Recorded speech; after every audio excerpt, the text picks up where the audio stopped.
It was supposed to be just another typical day in the neighborhood, but it quickly turned into a nightmare. The sun was setting over our quiet cul-de-sac when we noticed the flashing lights in the distance. My heart sank as I watched the red and blue glow reflect off the houses. I knew something was wrong. My uncle, Sheriff Greg Thompson, had been talking about his plans to visit me for weeks, but I hadn't expected it to be under these circumstances. My mind raced as I saw the fire truck, followed by an ambulance, trying to make their way down the street. They were just a few houses away when the worst possible thing happened. The gate at the entrance to our community was locked, and not just locked, but fully barricaded with a large chain. The emergency vehicles were stuck. They couldn't get through. And all because of Karen, the overzealous and power-hungry president of our HOA. Karen had always been a thorn in the side of the neighborhood. It wasn't just her obsession with keeping up property values, though that was a big part of it. No, Karen took her role as HOA president a little too seriously. She considered herself the self-appointed ruler of our community, dictating everything from how tall your grass could grow to what color your front door could be. But today, her petty enforcement of the rules was about to turn into something much more serious. I had known her for years, but what she didn't know was that my family had a secret. Or rather, it wasn't a secret anymore, but it certainly wasn't common knowledge in our quiet suburban neighborhood. My uncle, Sheriff Greg Thompson, was well-respected and feared in law enforcement circles, but what Karen didn't realize was that his power extended beyond the confines of the city limits. He had jurisdiction over this area, and she had no idea that the person she was about to clash with had the authority to end her reign of terror. I was standing by my window when I saw the fire truck stop in front of the gate, its sirens blaring in frustration. It was then that I saw Karen standing by the side of the gate, arms crossed, a smug expression on her face. She wasn't even trying to hide her satisfaction as she watched the emergency vehicle struggle. Her eyes met mine, and I knew she was enjoying every second of it. She had always been like that, reveling in her ability to control others, to make people obey her demands, even if it meant causing harm. I could see the firefighters gesturing toward the locked gate, trying to figure out how to get through, but Karen was standing there, making no effort to help. I quickly grabbed my phone and dialed my uncle's number. He picked up on the second ring. "What's going on?" he asked, his voice calm, but I could hear the tension in it. "Uncle Greg," I said urgently. "There's a fire truck and an ambulance stuck at the entrance to the neighborhood. The gate's locked, and no one can get through." Karen's standing by, looking smug. "Is anyone in danger?" he asked, already shifting into professional mode. "Yes," I replied. "A neighbor is having a medical emergency. The ambulance can't get to them. We need help now." "I'm on my way," he said before hanging up. I watched the emergency vehicles trying to find another way in, but it was clear they were wasting precious time. I turned to the window again, trying to stay calm, but the situation was only getting worse. The flashing lights of the ambulance and fire truck seemed to be getting farther away, as if they were losing hope. Karen, still standing by the gate, had a look of triumph on her face, but I knew that would all change once my uncle arrived. In the meantime, I knew I had to do something. I rushed out the door and made my way down the street, try to get a closer look at the situation. As I walked, I could hear Karen's voice carrying over the breeze, speaking to one of the other HOA board members who had just arrived. I told them we couldn't allow any vehicles to get through without proper clearance, Karen was saying. "This is for the safety of the neighborhood. I'm just doing my duty." Her words were like nails on a chalkboard, but I wasn't going to let her get away with this. Not this time. As I walked closer, I could feel the heat rising in my chest. Karen had always been insufferable, but now she was blocking emergency services, putting lives at risk, all in the name of enforcing her twisted rules. I grabbed my phone again and began recording, determined to capture every moment of this ridiculous situation. I couldn't let her get away with it. "Karen," I called, my voice firm. She turned around with a look of surprise, clearly not expecting me to confront her. "Are you seriously blocking the emergency vehicles?" I asked, trying to keep my anger in check. "Excuse me?" Karen's voice was laced with condescension. "I'm just following the rules. The gate is closed for a reason. You can't just have vehicles coming through here without the proper permission. It's for the security of the community." Security? I spat, my patience running out. You're putting people's lives at risk, Karen. You're blocking the fire truck and ambulance. They're trying to save someone's life. Karen didn't flinch. Instead, she stood tall, her hands resting on her hips. I'm just doing what's best for the neighborhood, she said smugly. I shook my head in disbelief. This was beyond absurd. Just then, I saw the familiar silhouette of my uncle's SUV pulling up to the entrance. I felt a wave of relief wash over me. The moment of reckoning was coming, and Karen had no idea what was about to hit her. The moment my uncle's SUV rolled up to the entrance, everything seemed to change. The fire truck and ambulance had long given up trying to force their way through the gate. The paramedics were now talking to the neighbors, trying to find an alternative route to reach the emergency, but their faces were etched with frustration and concern. As soon as Karen saw the sheriff's vehicle, her smug expression faltered, but only for a moment. She quickly regained her composure, as if she still believed she had control over the situation. My uncle, Sheriff Greg Thompson, stepped out of the SUV with his usual calm and authoritative presence. He had a way of commanding attention without saying a word. His uniform was crisp, his posture perfect, and his eyes scanned the scene, taking in every detail. Karen, still standing near the gate, stood a little straighter, trying to hold on to her illusion of power. She had no idea who she was dealing with. Uncle Greg walked towards her, his boots making a deliberate, steady sound on the pavement. He didn't say anything at first, just took in the scene. The fire truck, still unable to get through, was now backed up by a growing crowd of curious onlookers. The ambulance had pulled over to the side, with the paramedics trying to assess the situation from a distance, but they couldn't do much without getting closer. Karen seemed to think she could intimidate him with her usual bravado, but this time, things were different. She tried to step forward, holding her ground, but Uncle Greg simply looked at her, his gaze cold and unyielding. He then turned to the gate, which had been locked with a large chain. The key to the gate, in Karen's mind, was a symbol of her control over the neighborhood. What she didn't know was that the one person who could easily open that gate wasn't just another resident. He was the very person who had the legal right to do so. With emotion as calm as everything else about him, my uncle reached into his jacket pocket and pulled out his phone. He didn't say a word, just called for backup. Within minutes, another sheriff's vehicle pulled up, and from there, it was clear that Karen's authority was crumbling faster than she could grasp it. The moment the second sheriff's deputy arrived, Uncle Greg turned to the construction crew working on the gate, giving them a clear directive. They immediately started moving, unlocking the heavy chain and pushing the gate open with ease. Karen stood there, her eyes wide, her hands still gripping the papers in her hands like a shield. But there was no stopping what was coming next. As the gate swung open, the fire truck and ambulance slowly made their way down the street, the paramedics giving grateful nods as they drove by. The tension in the air was palpable, the weight of the moment settling over everyone.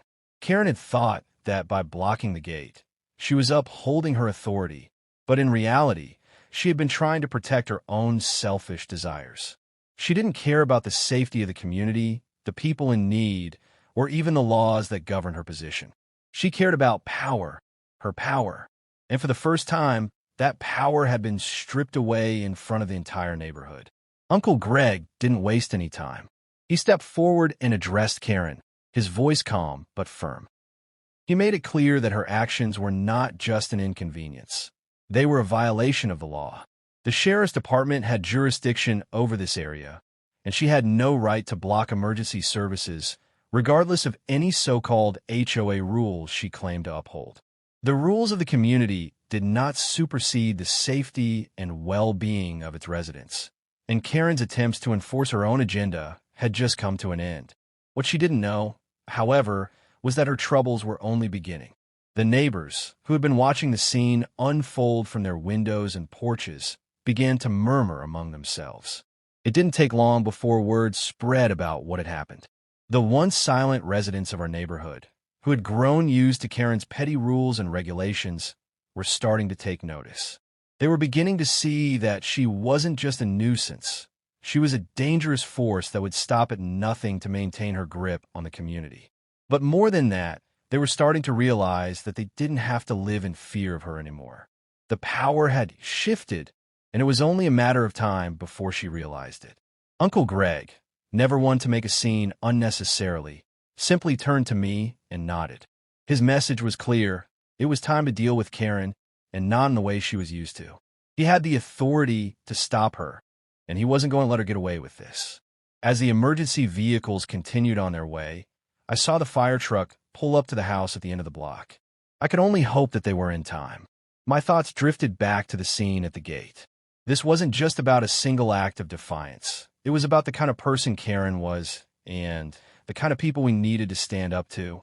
We had allowed her to run unchecked for too long, letting her control the neighborhood with her petty rules and her threats.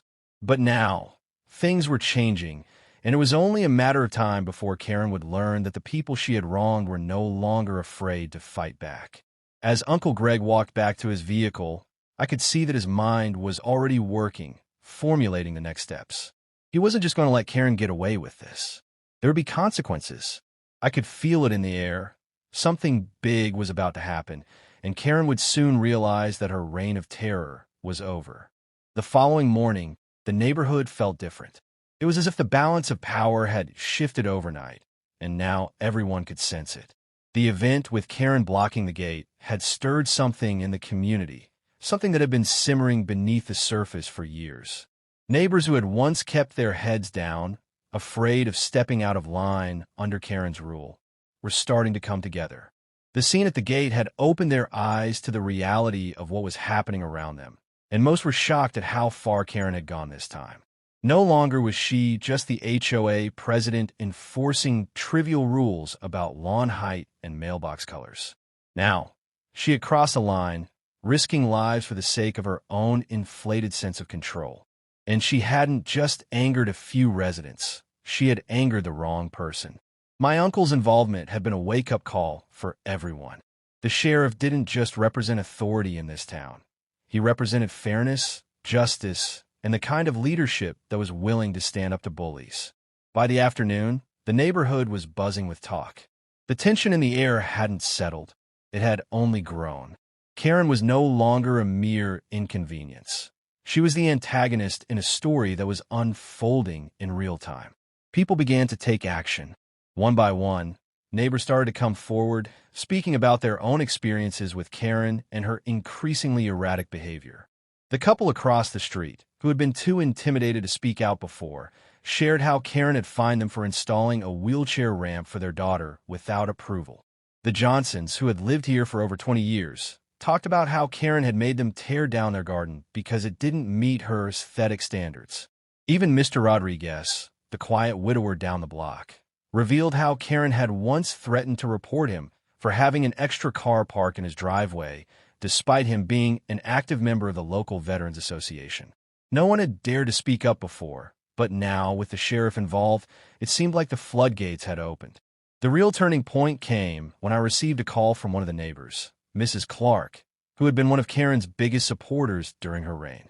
"We can't let this go on any longer," Mrs. Clark said, her voice shaking with anger. "Karen's been doing this for years, and no one's ever stopped her. It's time someone held her accountable." This was the moment I realized that it wasn't just about Karen anymore.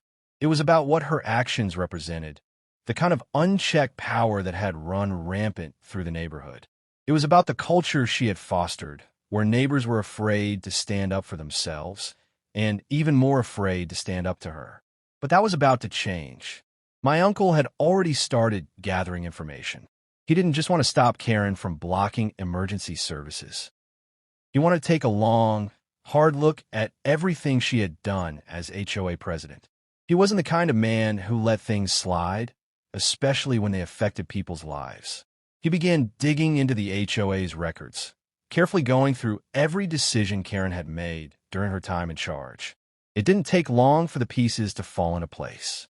From discriminatory fines to the way she selectively enforced rules to benefit herself and her friends, Karen's abuse of power was more widespread than anyone had realized. The more my uncle uncovered, the more obvious it became that this wasn't just a case of petty power struggles. It was a systemic problem, one that had been allowed to fester for far too long. While Uncle Greg was busy building his case, the neighbors were organizing. They began to meet at local coffee shops and backyards, discussing their options and what they could do to take action. The message was clear. Karen needed to be stopped, but they didn't want to resort to the same tactics she had used. They didn't want to destroy the neighborhood.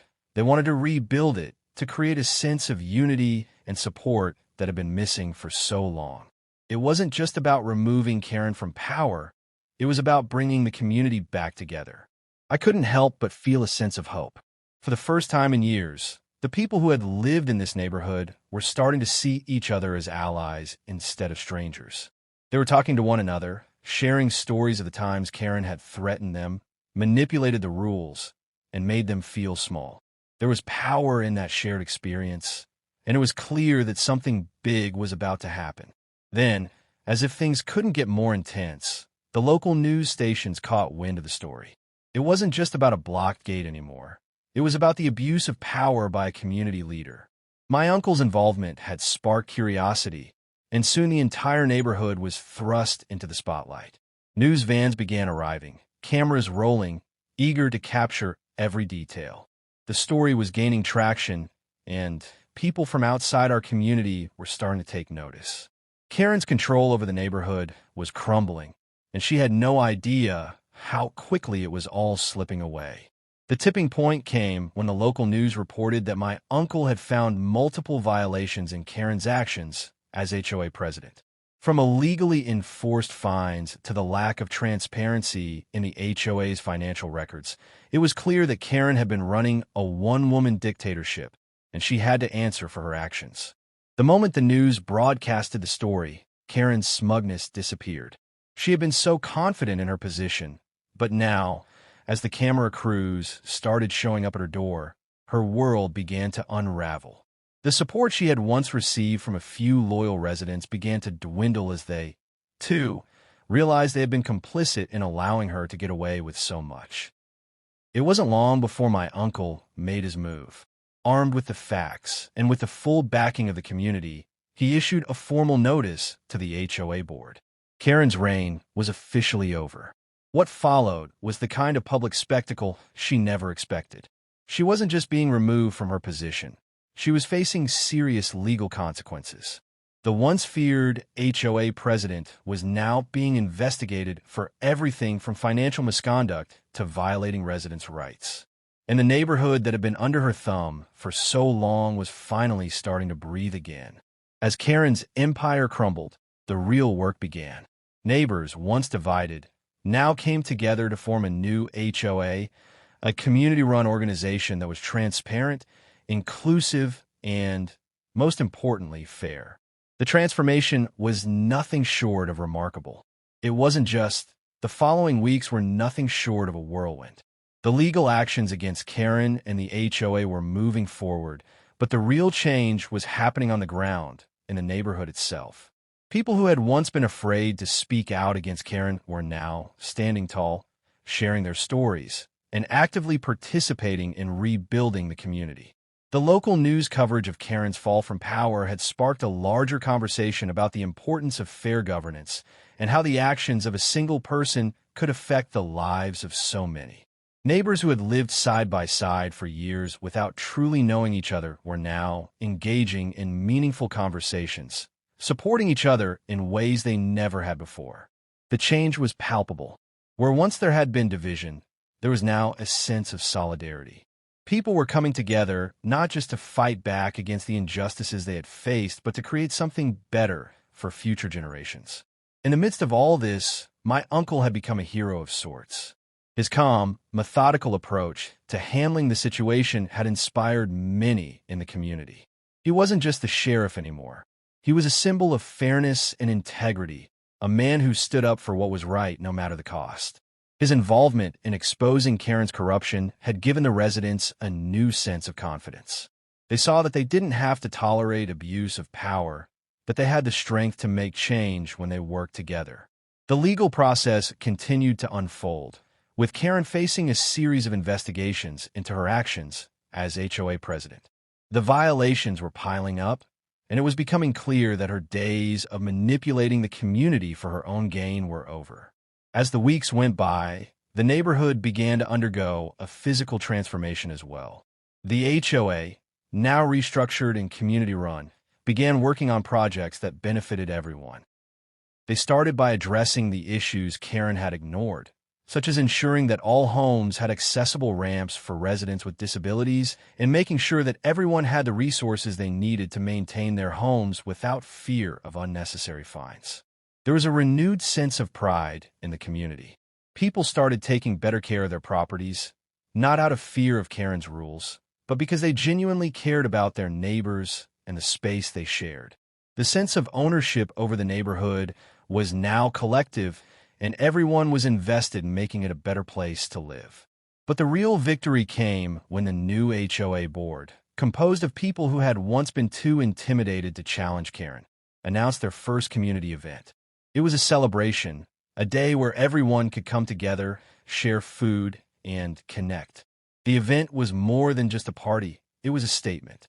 It was a declaration that the community had reclaimed its power, that they were no longer going to let one person, no matter how powerful, dictate their lives. It was also a chance to reflect on how far they had come. What had once been a group of isolated individuals, all too scared to speak up, had become a unified force. The event was a success, with families and neighbors mingling, laughing, and enjoying each other's company. There were no more whispers of fear or resentment. There was only a shared sense of joy and accomplishment. For me, the most powerful moment came when the neighbors who had once been silent about Karen's behavior spoke up, not out of anger, but out of hope. They talked about how they had allowed themselves to be afraid for so long, how they had let Karen's abuse of power go unchecked because they didn't know how to fight back. But now, they said they were ready to stand up for themselves and for each other. The transformation was complete. Karen's reign had ended, not just because of the legal consequences she faced, but because the community had decided to take control of its own future. The people who had once been victims of her power were now the ones who held the keys to their own lives. As for Karen, she had become a symbol of what happens when unchecked power goes too far. Her downfall wasn't just about the legal charges or the investigations. It was about the people who had once feared her, who had once let her control them, now coming together and taking a stand. It was a lesson for everyone. That power isn't about controlling others. It's about lifting them up. The story of our neighborhood became an example of how, when we stand together, we can overcome anything. The news coverage had long since faded, but the impact of what had happened would last for years to come. Our neighborhood had been forever changed, and so had we. In the months that followed, Karen's old house was sold. The new family that moved in was greeted warmly by the neighbors, a sharp contrast to the cold reception Karen had given to anyone who dared to challenge her. The new homeowners, a young couple with children, were thrilled by the community spirit they found. They were welcomed not with suspicion, but with open arms, as the entire neighborhood had undergone a cultural shift.